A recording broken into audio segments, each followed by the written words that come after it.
நம்ம சேனல்ல மணமணன்னு குஸ்காவும் அதுக்கு காம்பினேஷனா மஞ்சூரியனும் எப்படி செய்யறது பார்க்கலாம் வாங்க. முதல்ல மஞ்சூரியன் செய்யறதுக்கு காளான சுத்தம் செஞ்சு எடுத்துக்கோங்க. இது என்ன மசாலானா காஷ்மீர் மிளகாய் 4, 1 டீஸ்பூன் சோம்பு, அப்புறம் கடல மாவு, பச்சரிசி மாவு, உப்பு போட்டு மிக்ஸ் பண்ணதுதான். 2 டீஸ்பூன் இஞ்சி பூண்டு போட்டு 1/4 மணி நேரம் ஊற வச்சுக்கோங்க பொரிக்கிறதுக்கு. இது ஒயிட் குஸ்கா செய்ய தேவையான பொருளுங்க. 3 தக்காளி, 1 பச்சை மிளகாய், 2 வெங்காயம், இஞ்சி பூண்டு பேஸ்ட்.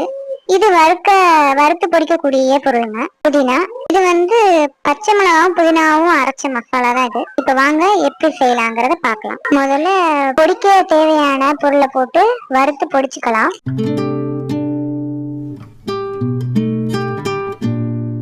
பிறகு எண்ணெய் ஊத்தி பட்டை, கிராம்பு, கல்பாசி, ஸ்டார் போட்டு தாளிச்சுக்கோங்க. வெங்காயம், பச்சை மிளகாய், இஞ்சி பூண்டு, அரைச்ச பேஸ்ட் எல்லாம் போட்டு நல்லா வதக்கோங்க. அப்புறம் தக்காளியும் வறுத்து பொடிச்சதையும் போட்டு நல்லா வதக்கிட்டு வடிச்ச சாதத்துல இதை போட்டு கிளறினீங்கன்னா ஒயிட் குஸ்கா ரெடி.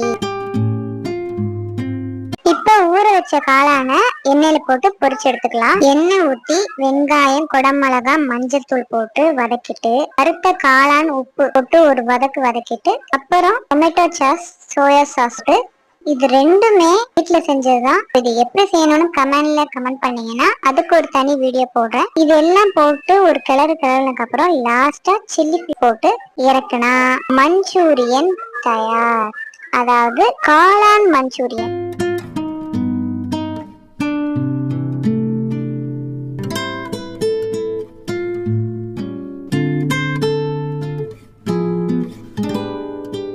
பார்க்கவே எவ்வளவு கலர்ஃபுல்லா இருக்கு. இந்த மாதிரி நீங்க வீட்லயே செஞ்சுட்டா குழந்தைங்க ஏன் வெளியில போய் தேட போறாங்க?